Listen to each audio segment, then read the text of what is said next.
It's 935 K-Day's Morning Show. It's your boy Romeo. It's Friday, getting you ready for the weekend. And tonight, in the city of Inglewood, it's going to definitely be all good at the Intuit Dome because BBD going to be in the building. Ricky Bell hanging out with me. That's right. My man, what's up with you? What's up, Romeo? How you doing, man? I am blessed, and I'm going to tell you why I'm over here a little stunned because I'm going to take you back a few decades. Okay, let's go. I just came out to L.A. to visit my friend, and they were doing some work with Hiram Hicks. Oh, man, wow. Yeah, so you already know. We're going back to the beginning of that. Y'all know Hiram Hicks is the first Bell Biv Devoe manager, man. Yeah, and he had shot him a couple of the tracks you guys had did back in the day, and when he heard it, shouts out to Keith and Andre Williams, when they heard it, they were like, yo. Yeah. This is special. Man, thank you, man. But from the first record on, you guys have hit the ground running. Yeah. Like, what does that feel like? I mean, because this journey, I know it's been going on for a few decades, but don't it still feel brand new in a way? It really does, man, because, I mean, when we, of course, we had the history with New Edition. Yeah. When we started Bell Biv Devoe, it was kind of like a new act thing. Even our deal was just like a new act, how we approached it. And speaking of Hiram Hicks, he was our road manager, and photographer with New Edition. So he was all of that. And then he actually played us the demo to Poison one day. Yeah. And Ron said to him, because it was still up in the air who was going to get the song. Mm-hmm. And Ron said to him, if you get us that song, you could be our manager. And that sealed the deal. And that sealed the deal right there. Do you know who else was trying to fight for that track? I believe it was Albie Shore. Ooh. And maybe somebody else. I'm not sure who else it was. And obviously Albie Shore during that time, we already know what he was doing. Right. But what really amazed me about the record Poison, Ricky, was like the tone that you started at that, girl. I mean, to me, that was so daring because you had to still have the impact. Yeah. But the note where it was, right? Yeah, exactly. Because it's a low note, you know? And usually songs don't start off like that. No, even when you get to the second verse, it maintained that. But I think what made it work was because the way you came in and did your part. Right. Yeah, exactly. And that's how we knew it was the perfect song for Bell Biv DeVoe, for the style that we wanted to implement, and we knew it was the perfect song for our first single. We had some challenges when it came to releasing the song, because at the time, radio was still kind of low-key with not even really playing a lot of rap during the day. Yeah, absolutely. If you wanted to hear rap on the song, you had to listen late at night. Sunset. Yep. You know what I'm saying? And so when we wanted to release it as our first single, the label was like, nah, man, it's just I can't, A.D. Washington from MCA was like, I can't get this played on the radio, guys. You guys got to come with a ballad or something. We knew, we was like, nah, it has to be Poison. So we made the video, and we released the video first to kind of help create the hype for it. By that time, the request at the stations had blown through the water. And, when we dropped it, we were pleasantly surprised. Yeah. Because at the time, with New Edition, we had never released an album that didn't sell more than 1 million copies. Yeah. And so, but for Poison, for this particular, our first album, we had a goal. We was like, if we could just go gold, if we could just sell 500,000 copies, it just sounds crazy today. Yeah, even now to sell 500,000 copies, right? We was like, if we could just go gold, we'll be like mission accomplished. And man, we went gold in like a week. And yeah, and it was just like, what numbers don't lie. And now you think about Do Me Baby, Thought It Was Me. Just to me, the whole concept came together. And was it challenging, or was it time for you guys to say it's time for BBD to do their thing? We've had a success in New Edition. Right. We saw with Bobby Brown. By the way, is that true? Did y'all really go into the office and y'all heard the dat, or is that a false story? No, that's a true story, man. So y'all really saw it and said, let me see what he got. Exactly. That's a real true story, man. We had just finished the New Edition Heartbreak album. Right. And we spent the whole 2 months up in Minneapolis with Jam and Lewis. So we felt good coming out of there. Johnny had just been, entered into the group. Yep. And, we had a new sound. He was helping us transition from the bubblegum soul over to adult contemporary. So we're feeling really good. We had all our eggs in the basket, and we were just up in the office. Yeah. And, we saw Bobby Brown, Don't Be Cruel. We played it, and we felt like we made a mistake. We were like, oh. Y'all hold on, wait a minute. Oh, man, we might need to go back in. But it was enough pie for everybody. Exactly. And that just says a lot, again, about what you guys bring to the table. Man, thank you, man. And I still don't understand how y'all still just manage to keep up with all the steps y'all still do, man? From New Edition, then when you go and do a separate show with BBD, like, okay, these are steps we do, we don't do. Like, yeah. Well, when we first started, the goal for us wasn't to get a record deal because we were like 9 and 10 years old. Yeah. We didn't know the first thing to do about trying to get a record deal. Like, that was like the furthest from our imagination. We wanted to just perform. Okay. We wanted to do talent shows. We wanted to hear the girls screaming. We wanted to just sing. That's all we knew because that was our inspiration from other guys in our community. Yeah. And so all we did was practice. All we did was practice choreography, harmony, singing, dancing like for hours every single day, probably for about 2 or 3 years before we even did our first show. Man. So for us, like that is our bread and butter. Like for us, like if you don't have a current record out or maybe that album you released wasn't a hit, we always pride ourselves like when we see the house packed and people pay their hard-earned money to see us. You know, for us, our give back is to give our best performance. Yeah. No matter what. And like from day one seeing you guys to just seeing you, I think maybe a year ago you were at the Farm in Inglewood performing New Edition, and that was just so amazing. And now we're taking it to the Intuit Dome. Oh my God! Tyrese, Tank, Genuine, Silk, Kevin Campbell, who still sounds freaking amazing. Exactly. Man, this is gonna be amazing. The crazy thing about BBD is like we're still, you know, we're gonna do all the hits. We're gonna do everything that you know us, you know and love about us, and you know maybe sprinkle in a couple of New Edition jams in there. But man, like with BBD, we're still singing in the same key, so the songs are gonna sound just like they did, even live. Just like the record, Exactly, and I love that. Man. You ever thought about how many shows you guys may have performed over your lifetime? If you just had to pick a crazy number, Ricky, out of the sky, like since 1983. Did you just say that?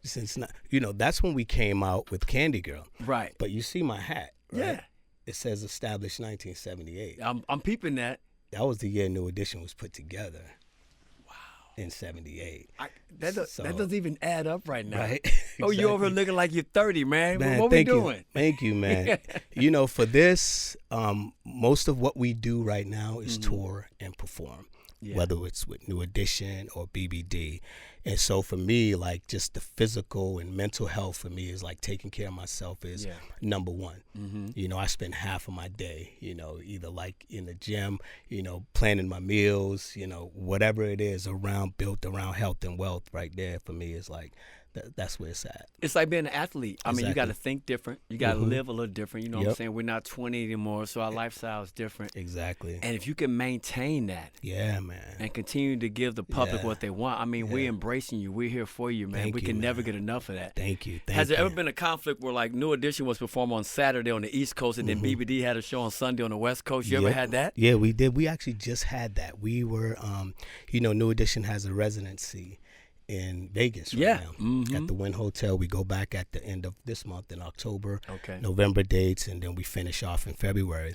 But, you know, this past June and July during those dates, you know, Bell Biv DeVoe got an offer from NBC and Macy's to perform their 4th of July. Yeah. You know, and we were supposed to be in Vegas on the 5th. So that was the Macy's. Was that the parade in New York, or where was that at? It was in New York. New York, and then you had to fly right out to Vegas. Exactly. So, but we told them like, hey, just send us a private plane, and we'll be there. So we rehearsed for New Edition on the 3rd. At midnight, we jumped on a flight, went to New York, did it, went right to the airport right after that performance, and came right back to the New Edition. That's what it's all about, man. Yeah, I love it, man. I'm so grateful. Sometimes the work, you know, it's hard. It's kind of grueling on the body, even just being away from home and being away from your family, packing, unpacking, early 4 a.m. lobby calls and, you know, airports, tour buses, all that can be very tiring. It's not glamorous. It's not really sexy, that part of it. But the gratitude and, you know, the fact that we can still do it, that we're still alive here and healthy, and that, you know, there's still interest in New Edition and BBD is what keeps us going. And what I love about you guys, your catalog is so deep, but you still manage to get like, I feel like almost like 97% of your songs in a show. Yeah. Even if it's a verse and then some, you know what I mean? Because it's some of those records, what Growing Up Can Be. Yeah, right? Boys to Men.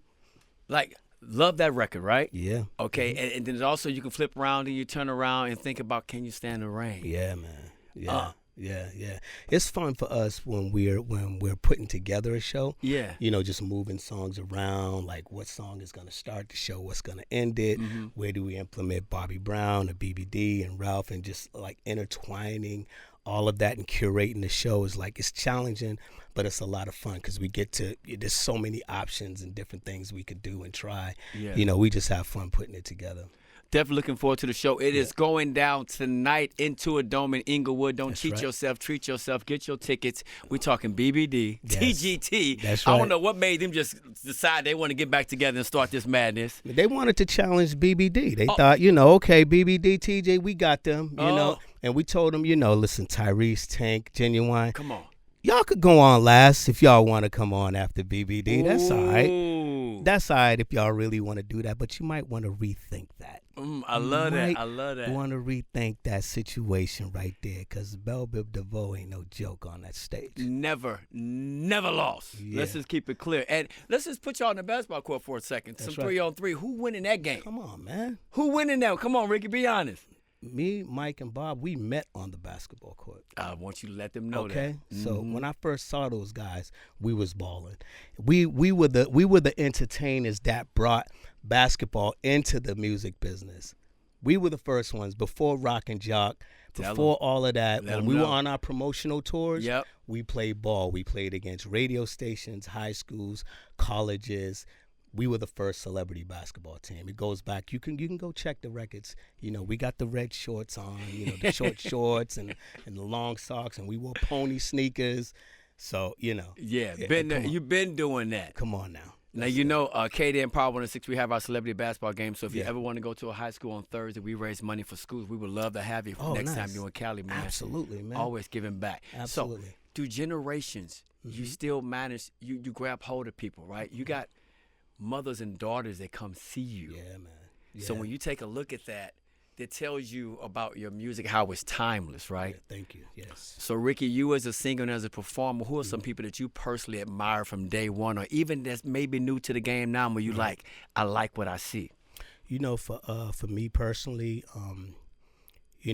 being introduced to music, just walking around the house, and my mom had the big floor modeled stereo with the 8-track and all of that. And for me, it was just like older groups like, the Temptations and Blue Magic and the Stylistics and Lou Rawls, Marvin Gaye and LTD, Jeffrey LTD. Osborne. Yeah. And the Jacksons, of course. Yes. Those were the artists that inspired me. Like that's when I actually fell in love with music and with performing.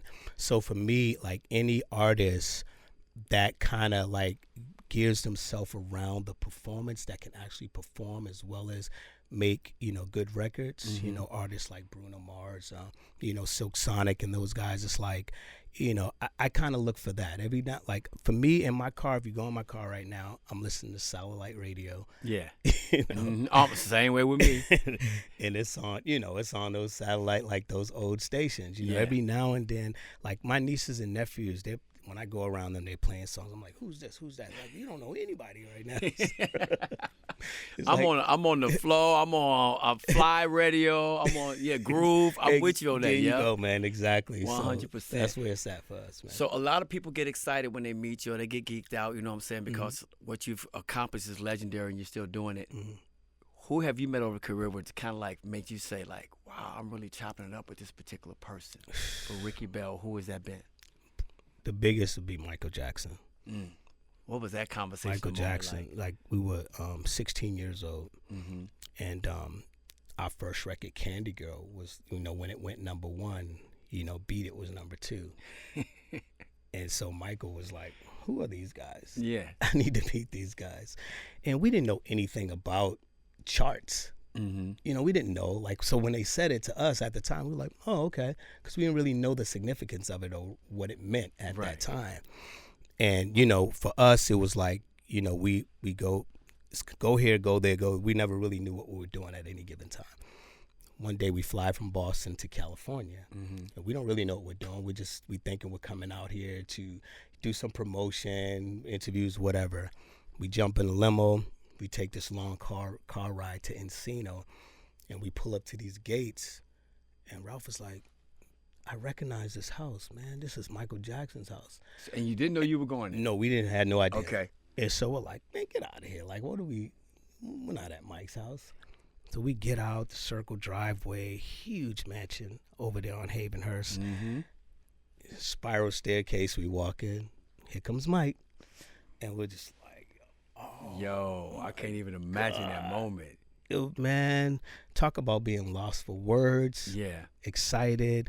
LaToya was there. The mom was there. We run around and played with his llama and, saw Muscles, the big snake. And he showed us his dance studio where he rehearsed at and brought us in his movie theater and, wow. Played Thriller for the first time for us in there. And it was just before the public even heard it? Yeah. I'm looking kind of jealous with that part right there. I'm not gonna lie. I mean, come on, that's epic, bro. Man, it was amazing, and he was just, he shared his genuine love for us, Mm-hmm. For the group, for the sound, and was actually like pretty amazed, by what we were doing, and we were just in shock, man. We just like, please, like you have no idea, man. So that one right there for me is at the top of the list. The advice, the inspiration that he gave us, and just grabbing hold of your business and paying attention to every area of your business and your career, man, was like some of the best advice, anyone has ever given us. Man, I mean, that's a moment that you can cherish forever, for real, man. Absolutely. The king of pop. Yeah. Yo. For sure. Nothing tops it. And y'all got R&B, hip hop, smooth out. However you said it. Y'all did. Y'all got all that. Yeah. Thank you, man. Hey, man, congratulations to your career and what you've accomplished. And look, I know, it's Friday. Show's going down tonight, so I know you got things to do today. I got stuff to do. Got to get ready for tonight. Yeah. R&Bforevertour.com. Like I said, pull up to the Intuit Dome tonight. TGT, Tyrese, Genuine, and Tank. Still can't believe these three cats back on stage. I know, right? It's going to be interesting. Silk. Yes. Tevin Campbell. Yeah. BBD. Yes. My man, I got to come see y'all in Vegas. Yes, please do, man. I'm definitely looking forward to that. It's a great show, man. Come check it out. New Edition back in Vegas for residency, but tonight Intuit Dome in Inglewood. Make sure you pull up. K, they're going to be in the building. We'll see you there. Let's go. Let's go.